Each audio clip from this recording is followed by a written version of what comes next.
자, 3월 18일 수업 시작하겠습니다.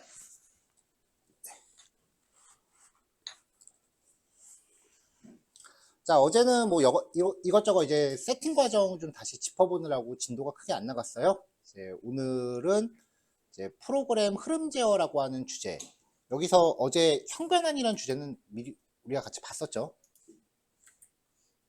형변환이라는 주제까지는 같이 봤었어요.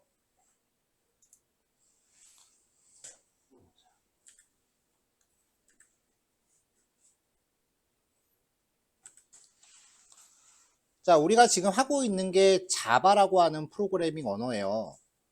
프로그래밍 언어 종류 굉장히 많아요. 가장 원초적인 형태로 C나 C++이라는 애도 있고요. 순서대로 적을까요?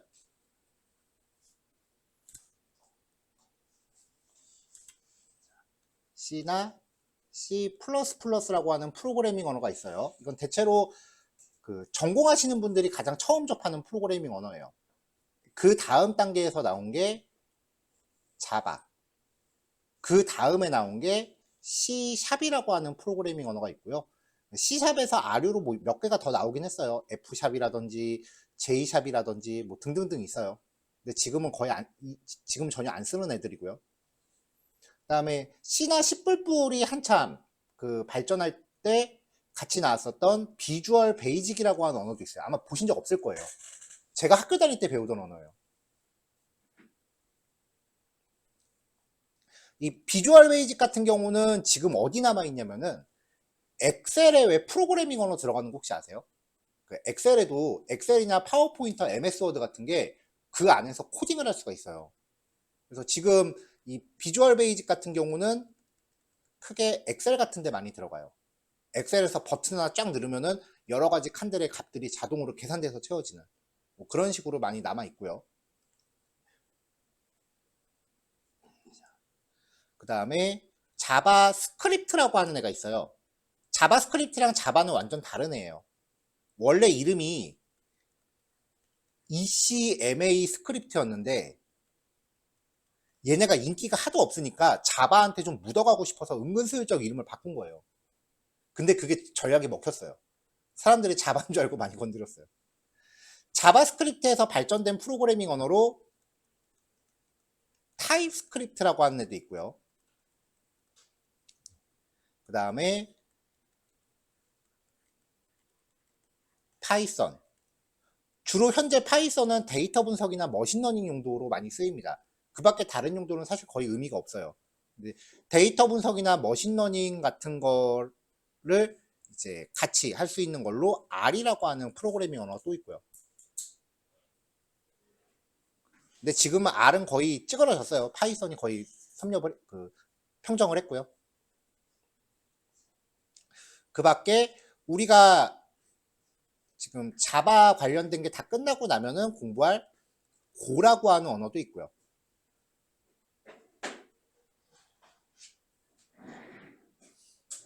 그 다음에 구글에서 만든 뭐 몇 가지 핵이라는 언어도 있고 프로그래밍 언어 진짜 무지무지하게 많아요. 이 밖에 프로그래밍 언어로 분류하기 조금 애매하긴 하지만 일단 코딩이라는 활동을 하는 데 있어서 HTML과 CSS라고 하는 웹페이지 화면 만들 때 쓰는 종류가 있고 데이터베이스 처리할 때 쓰는 SQL이라고 하는 애도 있고요. 자, 우리는 이 중에서 자바스크립트, 그 다음에 HTML, CSS, Go, SQL 이만큼을 다루게 돼요.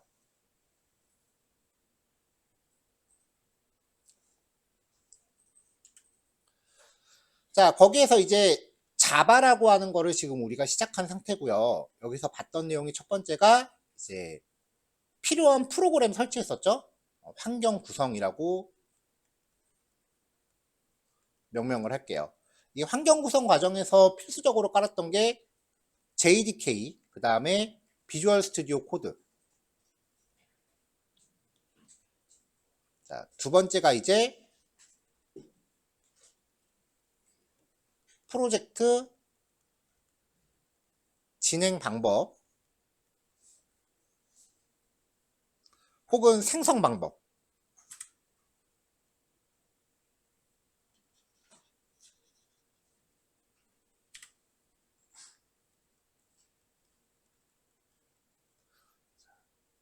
자, 그리고 나서 이제 봤었던 게 변수라고 하는 개념을 제일 먼저 봤었고요.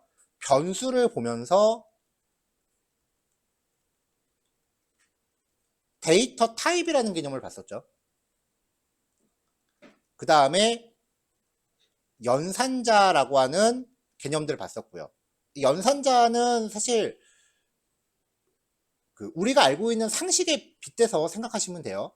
그리고 다섯 번째가 어제 봤었던 형변환이라고 하는 주제를 봤었습니다.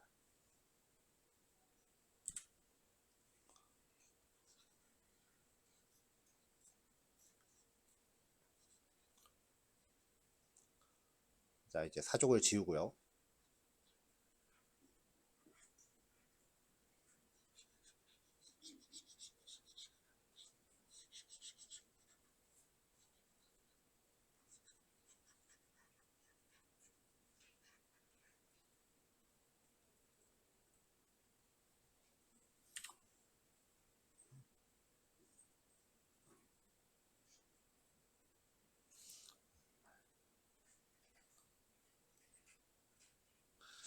자, 1번 주제랑 2번 주제 같은 경우는 그냥 프로그램을 설치하는 거였죠. 설치하고 그 다음에 뭔가 시작하는 거니까 진행 절차를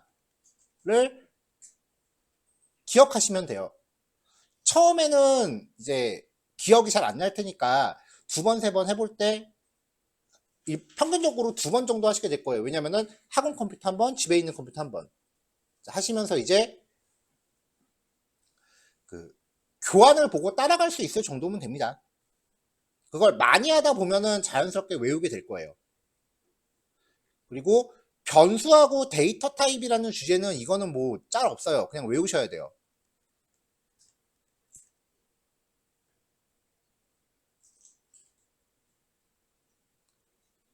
자, 그 다음에 이제 연산자하고 형변환에 대해서는 어느 정도 이해가 필요한데, 얘를 이해하기에 전에, 자, 우리가 이 기호가 양쪽에 있는 값을 더한 결과를 만들어낸다라는 거를 이 기호를 이해하고 있나요? 아니면 외우고 있는 건가요?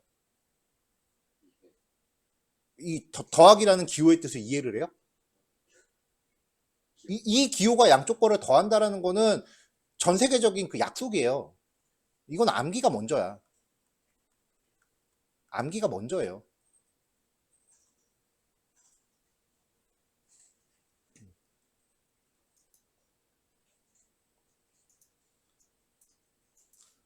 자, 예를 들어서 지훈님 7 곱하기 8 몇이야? 자, 지금 그 56 대답할 때, 자, 7 곱하기 8을 이해해서 얘기해 봅시다. 7 곱하기 8은 7을 8번 더하는 거죠. 이게 우리가 이해하고 있는 거야. 그거 이해해서 얘기했어요? 외운 거 얘기했어? 56이라는 단어를 머릿속에서 7을 8번 암산으로 더했어요, 지금? 부부단은 우리가 다 외우는 거예요. 부부단은 우리가 다 외우는 거예요. 제가 이거 지난주 수업에서도 얘기했었는데, 김영화 작가가 한 말 중에 창의력은 배경 지식이 먼저 밑받침돼야 발휘된다고 했어요. 그러니까 배경 지식이라는 건 외워서 처리해야 돼.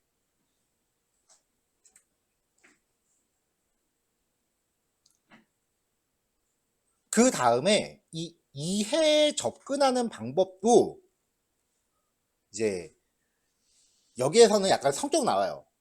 이걸 제가 사실 MBTI 같은 거 잘 외우질 못해요. 제 것도 몰라요.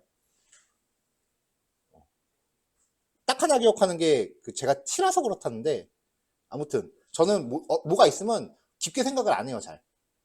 사실 다른 사람한테 공감도 잘 못하고. 어떤 코드 결과가 딱 출력이 됐을 때 결과 나오면은 그런가 보다 하고 넘어가시는 분이 계시고요. 그 다음에 이게 왜 그럴까라고 그 코드를 계속 뚫어져라 쳐다보는 분들이 계세요. 근데 제가 생각하는 코딩은 절대 이거를 생각하시면 안 돼요.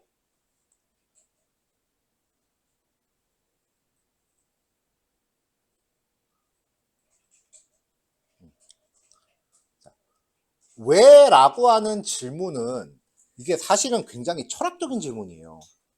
이 왜라는 질문은 인문학에서 하는 질문이에요. 우주는 왜 생겨났을까? 인간은 왜 태어났는가?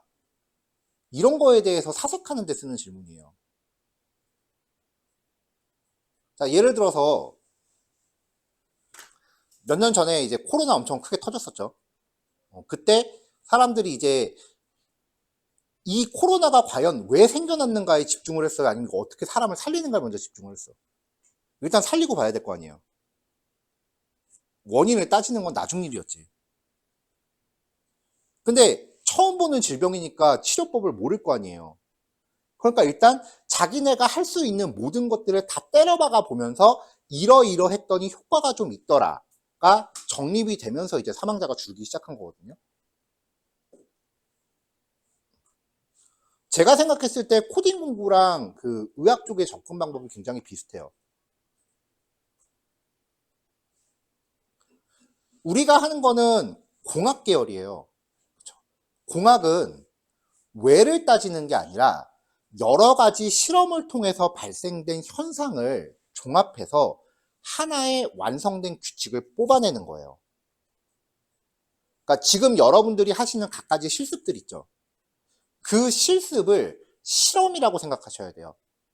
그냥 교환에 있는 내용을 그대로 타이핑해서 베껴서 결과 나왔다 끝하고 넘어가는 게 아니라 여기에 있는 변수값을 이렇게 바꾸면 결과가 어떻게 바뀔까?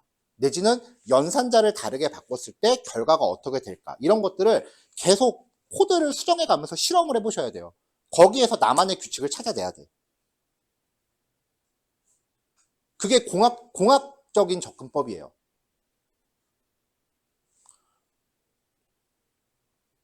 왜 의사들이 환자 치료할 때 보면은 그 케이스 리포트라는 걸 합니다. 약간 똑같은 질병인데 약간 증상이 특이하게 나오는 환자들이 있어요. 개인차가 다 있을 거 아니에요. 그러면은 그 환자를 치료하는 과정을 이제 논문처럼 작성을 해서 학계에 보고를 해요. 그걸 케이스 리포트라고 하거든요. 그러니까 이러이러한 환자도 있으니까 다른 의사들한테 널리 공유해서 이런 경우는 이렇게 치료 접근하세요라고 공유하는 거야. 프로그램도 똑같이 그런 거 있어요. 이러이러한 코드가 있으니까 이거는 이렇게 접근하세요라고 자기 블로그 같은 데 올리잖아요. 그걸 프로그래밍 쪽에서는 오픈소스라고 부르죠.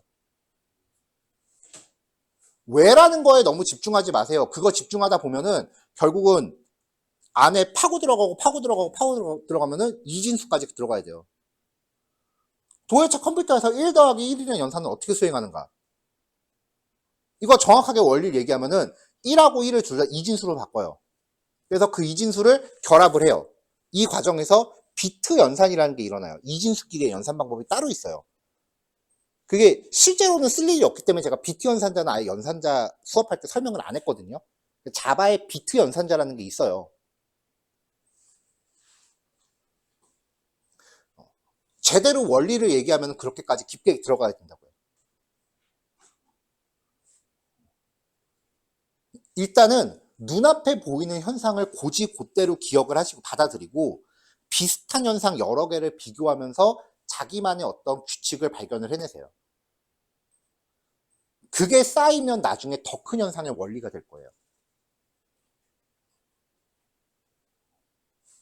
왜라는 거에 너무 깊이 집중하지 마세요.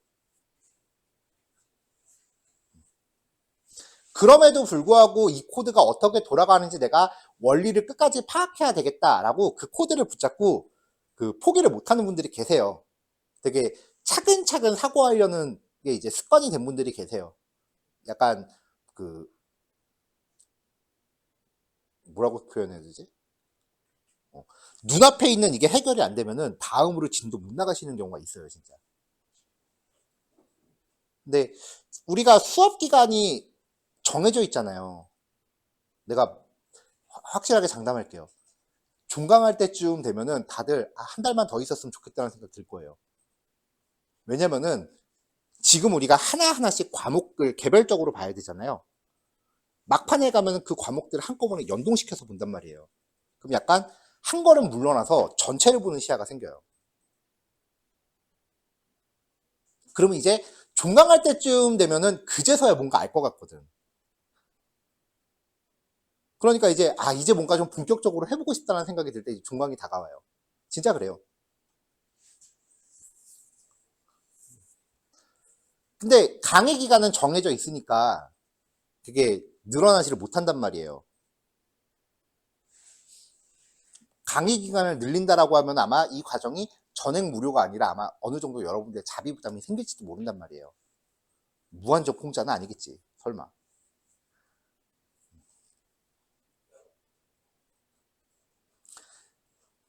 근데 이제 자기 눈앞에 있는 게 해결이 안 되면은 그 다음 진도를 못 나가시는 경우에는 다른 분들보다 진행되는 진도가 굉장히 더져요.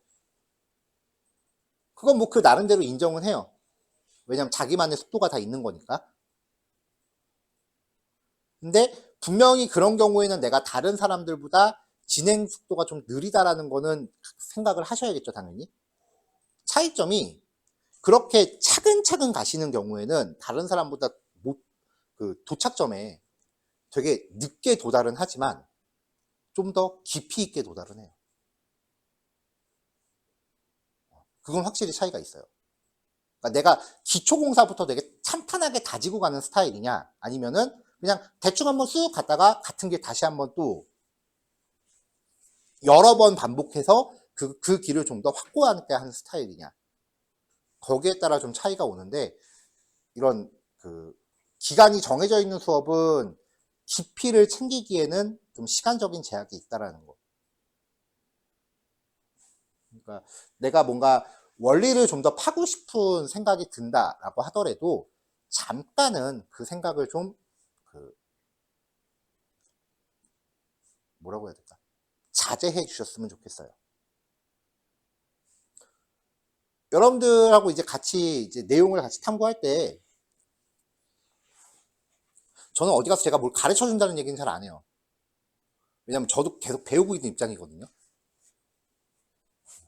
실무하는 동안은 진짜 1도 원리를 모르고 그냥 쓰다가, 회사 다닐 때는 그냥 쓰다가 수업 하다 보니까 이게 그때 이거였구나라고 나중에 그 뒤늦게 깨우치는 게 되게 많았어요, 진짜. 특히 자바에서 그런 게 되게 많았거든요, 제가. 이 뒤에 가면 이제 객체지향이라는 개념이 나오는데, 진짜 회사 다닐 때는 이거 왜 해야 되지? 그냥 그러면서 남들 다 하니까 그냥 아무 생각 없이 따라했단 말이에요. 근데 지금은 이게 그때 그래서 하는 거였구나 라는 게 생각이 나.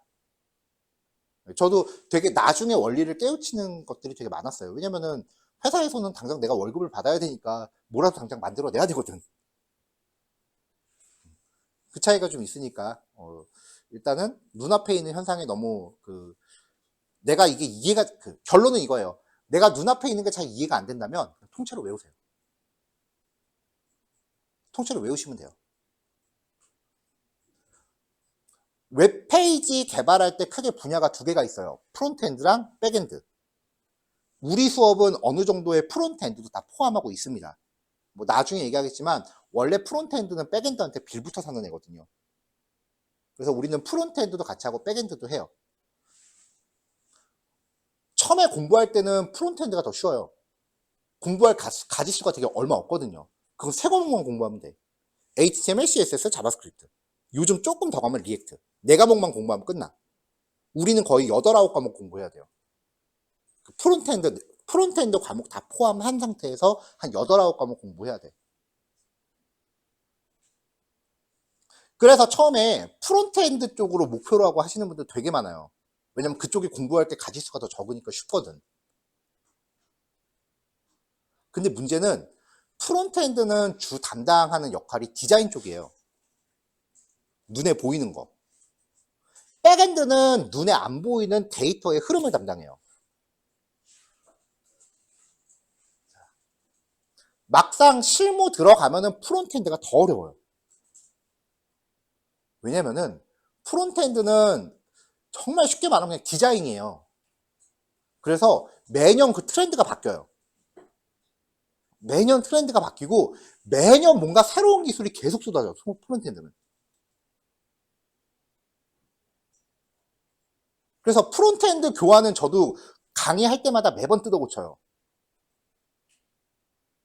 벌써 작년 교재하고 올해 교재가 틀려요, 프론트엔드는. 웹사이트들도 디자인은 계속 뜯어 고치잖아요. 그 계속 뭐가 계속 바뀌어 돼. 그래서 막상 내가 취업을 위한 공부할 때는 편했는데 취업하고 나서 공부를 계속 해야 돼. 평생 해야 돼요, 진짜. 근데 백엔드는 한 번 공부할 때 좀 빡센데 막상 취업하고 나면은 새로운 내용이 별로 안 생겨요. 자, 네이버에 로그인 기능 있죠. 카카오도 로그인 기능 없는 사이트 있어요? 없죠. 디자인은 다 달라, 로그인 페이지. 근데 로그인이랑 기능 자체는 거의 다 비슷할 거 아니에요. 프론트엔드는 디자인을 담당한단 말이야. 걔네는 다 따로 작업하는데 백엔드는 솔직히 네이버 코드 카카오에 갖다 붙여도 될걸? 백엔드는 한 번 공부할 때 빡세지만 변하는 게 거의 없어요. 평생 공부할래요? 이 6개월 공부하고 끝낼래요? 그 차이야. 모든 IT 분야가 변화가 되게 많아요. 뭐 네트워크 보안이라든지 아니면은 데이터 분석이라든지 머신러닝이라든지 변화가 진짜 많이 일어난단 말이에요. 근데 그 중에서 변화가 그나마 적게 발생하는 게 백엔드예요.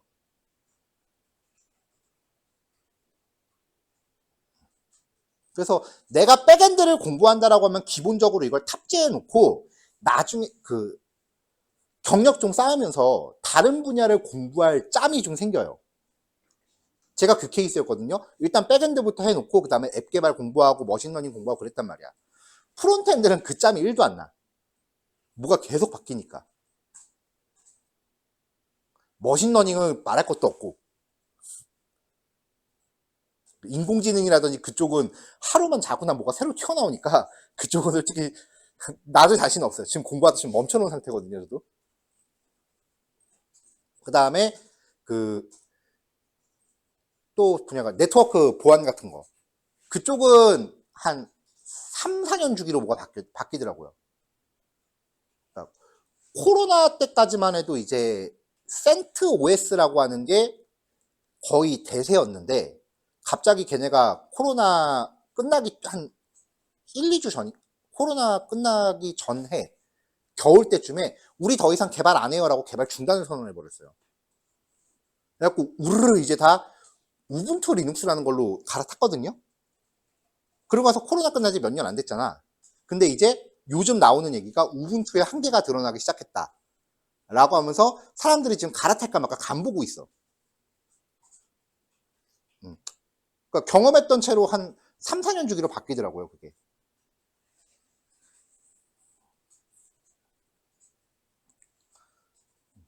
그게 바뀌면서 이제 뭔가 자꾸 IT 쪽의 최대 이슈는 뭔가 자동화하는 거예요. 그쵸? 그 자동화의 영향을 가장 많이 받는 분야가 또 그쪽 분야라서 사람이 할 일이 점점 없어져. 뭔가 자동화돼 버려, 다.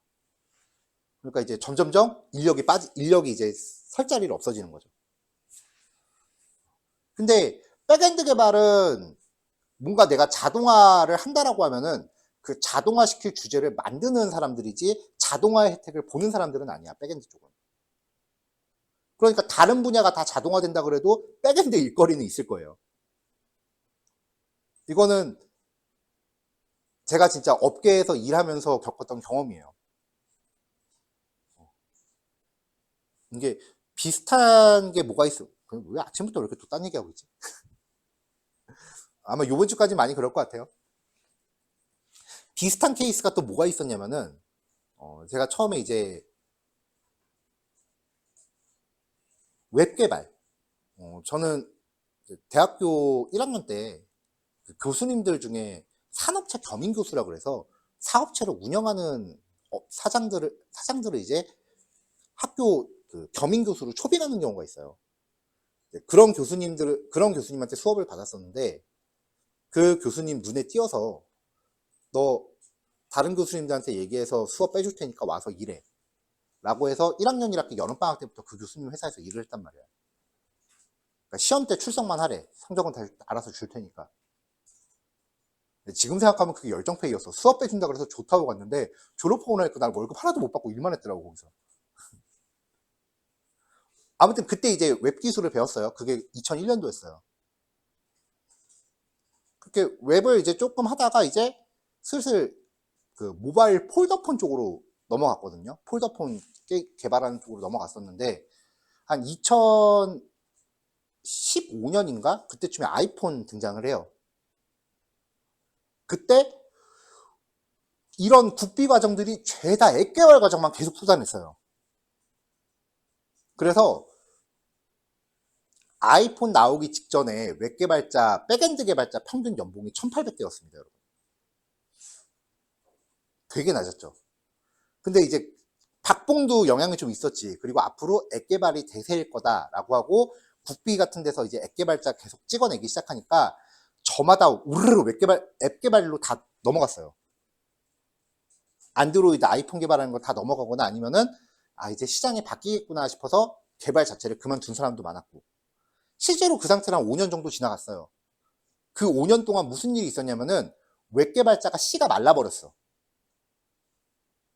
그나마 웹을 하고 있던 사람들은 어디 팀장급으로 올라가서 이제 몸값이 너무 올라가 버린 거죠. 웹 개발자 자체가 씨가 말라버리니까 갑자기 이제 개발자 연봉 빵빵 뻥튀기 되기 시작하는 거야. 기사 뉴스에까지 나오기 시작했죠. 개발자 뭐 1억 연봉이다 뭐 그러면서. 그러니까 이제 다들 우르 다시 웹 개발로 쏠리는 거야. 이게 흐름이 있어요. 그때 웹 개발을 끝까지 안 놓고 있었던 사람들은 그때 쏠쏠하게 좀 재미 좀 봤죠. 웹은 안 없어져요. 아무리 IT 기술이 세상을 뒤집힌다 그래도 웹 기술은 안 없어져요. 왜냐면 그게 요즘 소프트웨어 만드는 거에 대한 근간이기 때문에 지금 25년째 똑같은 기술로 먹고 살고 있어. 나머지 공부하는 거는 그냥 약간 절반은 그냥 취미생활처럼 하는 거고 웹 개발로 계속 먹고 살고 있어요. 그러니까 뭔가 자기 기술 스택의 그 기둥을 잡아놔야 돼. 나는 어떤 게 내 주목이다 라고 하는 상태에서 이거 저거 요로 조로 조금씩 끄적거려 봤다. 이게 제가 생각하는 가장 이상적인 케이스예요. 근데 이제 거기서 나는 앱 개발을 한다 라고 하면은 앱 개발도 벌써 세상이 2번은 바뀌었습니다. 처음에 안드로이드하고 아이폰 따로 개발하다가 중간에 하이브리드 앱이라는 개념이 나와서 개발 방법 자체가 바뀌었다가 나중에 리액트 네이티브라는 게 나와서 또 개발 방법이 뒤집어졌다가 최근에 구글 플루터라고 하는 게 나와서 그걸로 또 우르르 갈아탔다가 그리고 지난주엔가 틱톡에서 뭔가 새로운 걸 발표했어. 근데 그게 또 주기인데 지금 다들 그걸로 우르르 넘어가고 있어요. 그 주기가 3년 주기야 지금. 제가 아는 앱 개발자들 중에서 6년 넘긴 사람이 없어요. 너무 바뀌니까 나중에 그만둬 버리더라고. 그래서 특히 이게 우리나라가 되게 심한데 우리나라 사람들이 누가 뭐 하나 좋다 그러면은 진짜 고수들은 커뮤니티 같은 데서 활동을 안 해요. 그냥 눈팅만 하고 있는데 얼마 깊게 모르는 깊게 알지 못하는 선무당들이 커뮤니티에 막 글을 쓰기 시작을 해. 그럼 새로 준비하는 사람들이 그걸 보고서 우르르 글로 다 쏠려가요. 그게 되게 심해요 진짜 우리나라. 그러다 보니까 우리나라는 기술이 유행을 타게 돼요.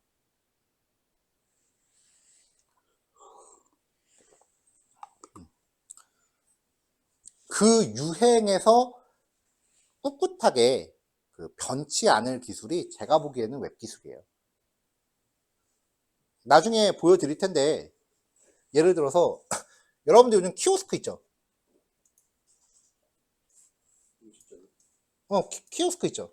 이거 보통 웹브라우저잖아요. 윈도우에서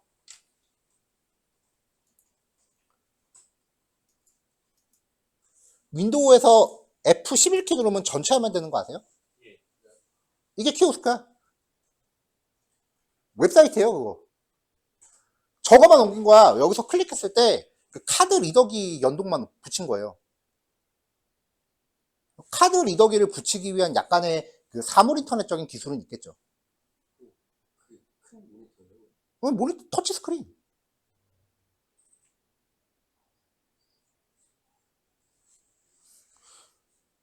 타블렛에다가 웹페이지 전체 화면 띄워갖고 그 식당 가면 테이블에 이렇게 얹어놓잖아요.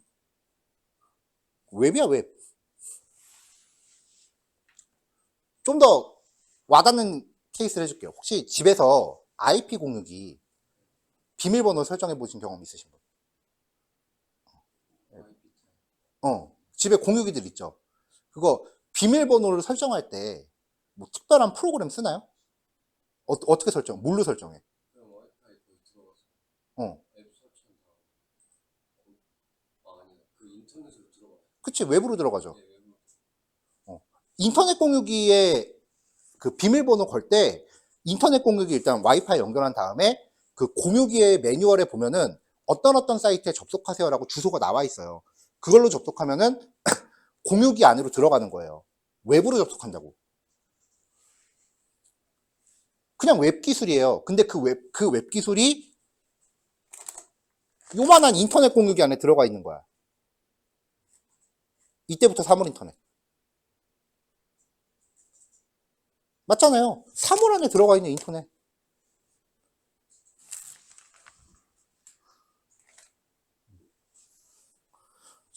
실제로 웹 기술은 현재 모든 기술의 근간이에요. 단 하나 예외적인 케이스가 있어.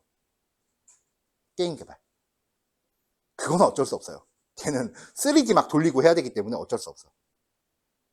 근데 요즘은 이제 웹이 슬슬 그 자리도 넘보기 시작했어요. 몇 년 전부터 웹게임이라는 거 나와 있죠. 웹브라우저 안에서 돌아가는 게임들이 있습니다. 웹사이트 안에서, 우리는 거기까지 안 하겠지만, 웹사이트에서 3D 돌리는 기술이 이미 완성이 돼 있어요. 근데 그 기술이 이제 많이 쓰였던 게 코로나 겪으면서 우리나라 같은 경우에 그 왜 아파트 같은데 집 계약 같은 거 할 때 모델하우스라고 있잖아요. 샘플로 보러 가는 집. 그 모델하우스를 온라인에서 많이 열었었어요. 그래서 집 구조를 다 3D로 찍어놓고 웹에서 3D처럼 이렇게 탐색하는 것들. 똑같은 기술인데 게임은 안 만들고 보통 그런 쪽으로 많이 풀렸더라고. 자, 네. 그만큼 이제 웹 기술은 안 없어져요. 뭘 하더라도.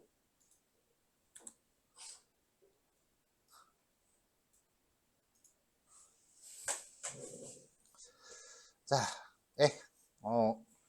했던 얘기를 요약을 하면은 일단은 우리가 공부했던 내용들 전개를 해봤고요. 이 내용에 접근하기 위해서는 어떤 방식으로 접근하십시오. 실험과 관찰 위주로 접근을 하십시오.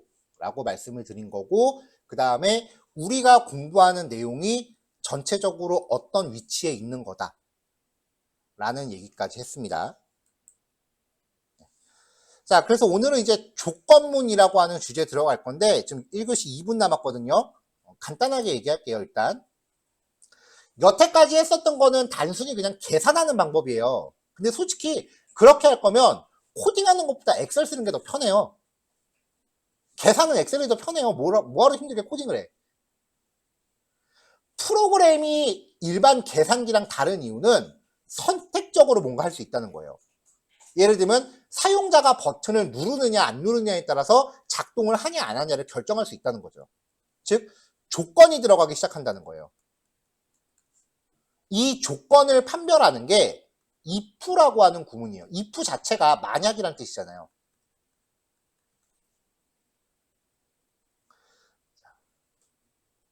if라고 예약어를 명시하고요. 소괄호를 열고 닫습니다. 이 소괄호 안에 조건을 명시하는데 이 조건은 참이나 거짓을 판단할 수 있는 형태면 어떤 구문이든지 돼요. 그래서 괄호 안에 있는 조건이 참이라고 판별이 되면 이 블록 바로 안을 진입해서 요 안을 실행합니다. 조건이 거짓이면 블록을 통째로 무시하고 넘어갑니다. 참, 거짓을 판단할 수 있는 형태, 우리가 봤던 거 비교식 있었죠? 같다, 다르다, 크다, 크거나 같다, 작다, 작거나 같다. 논리식 AND 2개. 이게 여기에 5어 연산자가 표기가 안 되더라고요. 파이프라인 2개, 5어. 혹은 true, false. 자, 요런 비교식이나 논리식에 대해서 좀 한 번에 해석이 안 되는 경우가 분명히 있었을 텐데, 이제 if문을 보면서 좀 더 익숙해질 기회로 삼으시면 될 것 같아요. 자, 10분 쉬었다가 이제 요 if문에 대해서 좀 더 디테일하게 들어가 보기 시작할게요. 자, 30분에 모입시다.